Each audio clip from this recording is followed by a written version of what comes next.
Procedure చింపేస్తాను నేను.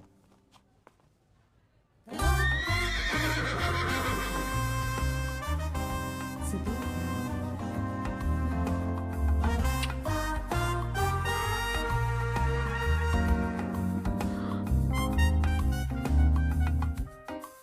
సిద్ధు, నువ్వు విషయం చాలా తప్పుగా అర్థం చేసుకున్నావు. నేను ప్రెగ్నెంట్ కావాలి అన్నాను, కానీ ఏ ఫిజికల్ ఇంటిమసీ లేకుండా. అబ్బా టీజింగా? ఫిజికల్గా దగ్గర అవ్వకుండా ప్రెగ్నెంట్ ఎలా అవుతారమ్మా? దానికో ప్రొసీజర్ ఉంది, IUI. అది డాక్టర్ పర్యవేక్షణలోనే జరుగుతుంది. వాట్?